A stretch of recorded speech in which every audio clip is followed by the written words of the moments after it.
Classroom management and a good teacher श्रृंखला के तहत आज दूसरी कड़ी में हम क्लासरूम मैनेजमेंट के बारे में बातचीत करेंगे।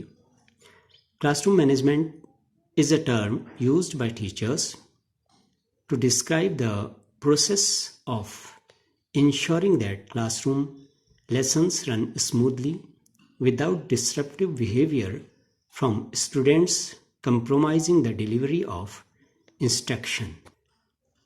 अर्थात कक्षा कक्ष प्रबंधन वह प्रक्रिया है जिसमें शिक्षक के द्वारा बिना छात्रों के द्वारा कक्षा कक्ष को अवरुद्ध किए हुए शिक्षक के निर्देशों का पालन करते हुए बिना किसी परेशानी के पाठ को संपन्न किया जाता है। उस प्रक्रिया को कक्षा कक्ष प्रबंधन कहा जाता है। A classroom full of rowdy students who are unable to focus on the lesson, classroom management techniques may get back on track, but valuable time has already been lost. Problems in this area causes some teachers to leave teaching. यदि किसी कक्षा में बहुत सारे उपद्रवी विद्यार्थी हों जो कि पाठ में अपने को केंद्रित नहीं कर पाते हैं, तो उन्हें कक्षा कक्ष प्रबंधन की प्रविधियों के माध्यम से रास्ते पर लाया तो जा सकता है, लेकिन इस प्रक्रिया में बहुत सारा समय जो कि अमूल्य है वो बर्बाद हो जाता है। और इसी समस्या के चलते बहुत सारे अध्यापक शिक्षण के व्यवसाय को छोड़कर किसी अन्य एरिया में कार्य करने के लिए चले जाते हैं। If a student was being disruptive and the teacher responded with strict disciplinary measures, the student might stop, but other students would start exhibiting the same misbehavior, and it demonstrated that efforts to control a classroom can backfire. This is called ripple effect. Jacob and Paul discovered it in 1950.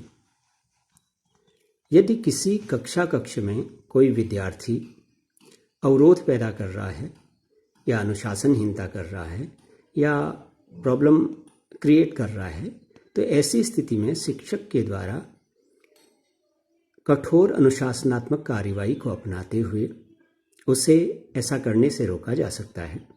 लेकिन अन्य जो विद्यार्थी हैं वो इस दुर्व्यवहार को अपना लेते हैं या उसका प्रदर्शन करने लगते हैं, और ऐसी स्थिति में जो शिक्षक के द्वारा प्रयास किए जाते हैं कक्षा कक्ष को नियंत्रित करने के, उसका उल्टा असर देखने को मिलता है। In 1986, Good and Brophy shows that the time a teacher has to take to correct misbehavior caused by poor classroom management skills results in a low rate of academic engagement in the classroom. Decades later, classroom management is still a thorny issue for teachers. Nearly half of new teachers report that they felt not at all prepared or only somewhat prepared to handle disruptive students. कक्षा कक्ष प्रबंधन अब भी एक बहुत कठिन कार्य बना हुआ है, और अधिकांश शिक्षक या आधे शिक्षक जो नए शिक्षण कार्य के क्षेत्र में पदार्पण करते हैं वो अपने को पूरी तरह से सक्षम नहीं पाते हैं क्लासरूम मैनेजमेंट के लिए, या कुछ हद तक ही अपने को सक्षम पाते हैं, या पूरी तरह से तैयार नहीं होते कि वे इस तरह की कक्षाओं को सही ढंग से प्रबंधित कर पाएं। Report from the national council on teacher quality 2014, the average teacher training program devotes just 8 hours to the topic. This lack of training comes with a cost, as teachers report losing 144 minutes of instructional time on average to behavioral disruptions every week, which comes out to roughly 3 weeks over the course of a year. शिक्षक प्रशिक्षण पाठ्यक्रम के दौरान